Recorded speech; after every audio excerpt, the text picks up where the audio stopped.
Հայր օրվա խորհրդի հետ կապված ձեր բարեմաղթանքը նախ հավատավորներին, հետո ընդհանուր այսօր ինչ ակնկալել ու ինչ սպասել, գիտենք, որ նաև երթով որպես եկեղեցուն աջակցություն գալու են ներողություն Զվարթնոցից դեպի Էջմիածին։ Նախ այսօր ամփոփվում է Արարատյան շաբաթը, գիտեք, որ այս շաբաթ հագեցած էր տոներով, որոնք ներկայացնում են այն իրողությունները պատմական եւ հոգեվոր իրենց խորհուրդներով, որոնք տեղի են ունեցել Արարատյան դաշտում, Հռիվսիմյանց տոնը, Գայանյաց տոնը, Սուրբ Շողակաթի տոնը եւ այսօր ամփոփվում են այս տոները Մայրաթոր կաթողիկե Սուրբ Էջմիածնի տոնով եւ սա այս տոնը մշտապես մեր ժողովրդի համար, մեր հավատացյալների համար եղել է ուխտագնացության օր։ Պարզապես այս տարի բացառիկ է այն առումով, որ նաև այսօրվա առիթով հանվել են 7 սրբություններ Մայրաթորում պահվող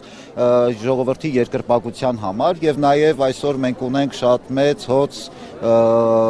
խմբեր մարդկանց ուխտավորներ, որոնք որ տարբեր հատվածներից մեր երկրի գալիս են Մայրաթոր մասնակցելու Սուրբ Պատարագին եւ խոնարհվելու այս սրբություններին։ Այս առումով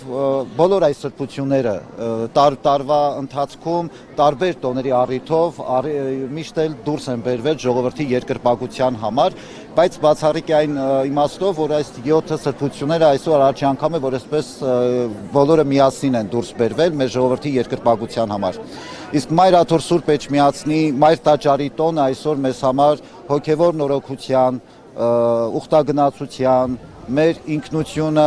վերարժևորելու, վերաիմաստավորելու առիթ է, որովհետև Մայր տաճարը բոլոր հայ աշխարհասփյուր մեր ժողովրդի հոգևոր տունն է, որտեղից որ ծնվել ենք բոլորս իբրև քրիստոնյաներ եւ այսօր մեր ժողովուրդը, մեր հավատացյալները գալիս են իրենց խոնարհումը բերելու եւ նաեւ իրենց ուխտը նորոգելու Մայր տաճարում։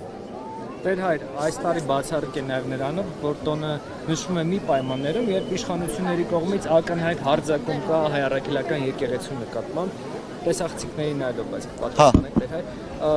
սա ինչով եք պայմանավորում, այս հարձակումը ինչ խնդիր են փորձում լուծել սրանով։ Դե շատ դժվար է հիմա մեկ բառով նկարագրել ինչ խնդիր են լուծում, այս ամբողջ ընթացքը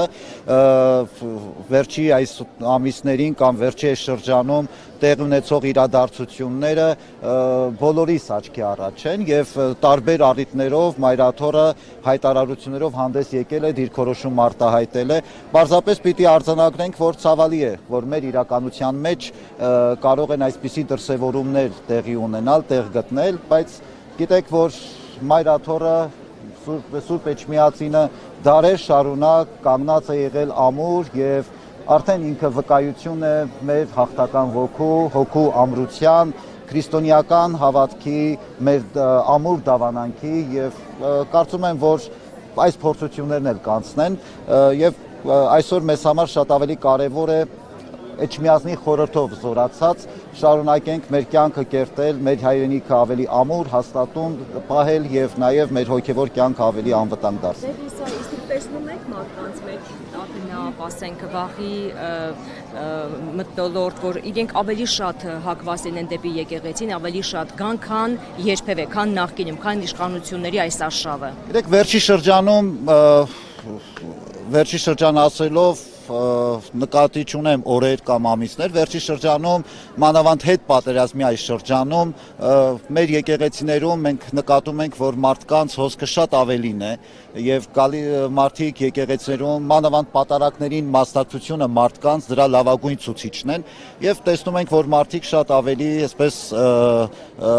ակնածանքով, հավատքով, խորը ակնկալիքներով, հոգևոր ապրումներով մասնակցում են պատարագներին, մարդկանց հոսքը ավելի շատացել է բնականաբար։ Վերջո որ պահից է քաղաքական իշխանության եւ եկեղեցու միջև այդ անջրպետը այսպես ստեղծվեց մեր հայ առաքելական քաղաքական եկեղեցու գործունեությունը հակասում է իրենց այդպես ասած իրական Հայաստանի մոտեցումներին։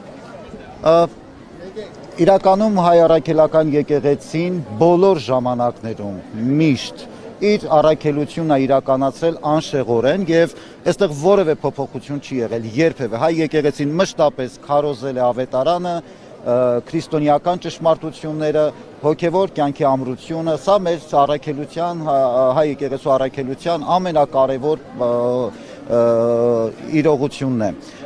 Եվ դրա հետ զուգահեռ բնականաբար ազգապահպան առաքելությունը հայ եկեղեցում եւ Հայաստանում եւ Սփյուռքում մանավանդ, այսինքն եկեղեցու գործունեության առումով որևէ բան չի փոխվել։ Իսկ թե ինչու քաղաքական իշխանությունները այստեղ որտեղ են խնդիրներ տեսնում, գուցե իրենք շատ ավելի հստակ կարող են ձևակերպել կամ արդեն փորձել են այս ընթացքում ինչ-որ ձևակերպումներ տալ, իհարկե երբեմն նաև շատ հաճախ հեղաթյուրելով իրողությունները, բայց հայ եկեղեցին անշեղորեն իր առաքելության ծիրից ներս է եւ այստեղ երբևէ որևէ բան չի փոխվում։ Ամեն տարի նշվում է Էջմիածնի տոնը, բայց այս տարի հատուկ նշանակություն է տրվել այդ թվում վերջին զարգացումները հաշվի առնելով, բայց քիչ առաջ քահանաներից մեկն ասաց, որ պարտադիր չէ բոլոր թեմերի առաջնորդները լինեն այսօր այստեղ եւ պարտադիր չէ այս ժամին լինեն, նրանց ոչ ոք չի կարող պարտադրել, կարող են գալ, կարող են չգալ, կարող են ավելի կարևոր գործեր ունենալ,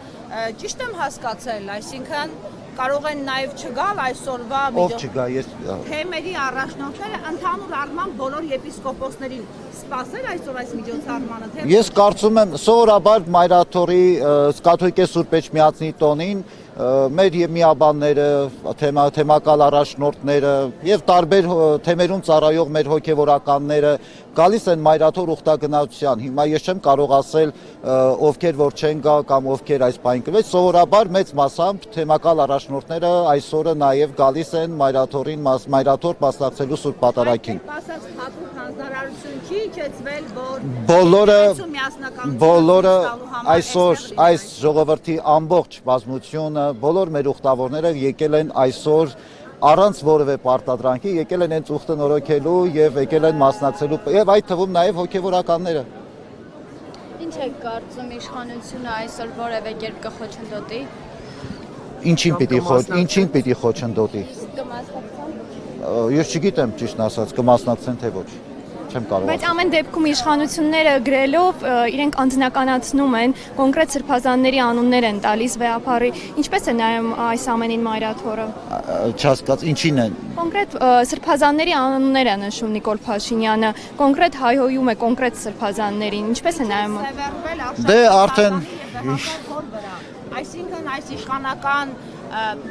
իշխանությունը նրա ձեռքում է, թե ընդհանրապես հենց այդ երկու անձանցից է շատ վախենում։ Եվ ինչու է վախենում, եթե վախենում։ Դե արդեն իրեն հարցրեք ինչի է վախենում կամ ինչն է պատճառը, ես անկեղծ չգիտեմ, ես չեմ կարող այդտեղ տրամբանել կամ որևէ հերյուրանքի մեջ տրամբանություն չի կարող լինել։ Ամեն դեպքում բոլոր ժամանակներում էլ մենք տեսել ենք այսպիսի մեծ կամ փոքր մասշտաբներով հարձակումներ եւ կարծում եմ էս էլ կանցնի։ Ասում են ինքն է առաջնորդելու ձեր դեմ արշավը։ Ով։ Դուք չեք վախենում դրանից։ Վահագն Ալեքսանյանն մենք մեր առաքելությունն ենք իրականացնում եւ դա անում ենք առանց վախի եւ առանց ընկրկելու։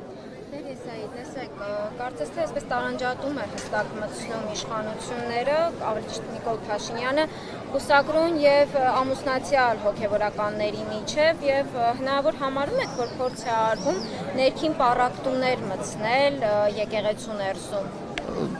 Միանգամից եթե ասեմ, դա չի հաջողվելու, որովհետեւ հոգեվորականները թե ամուսնացյալ, թե կուսակրուն հոգեվորականները այստեղ համախմբված են եւ միաբան են եւ այդ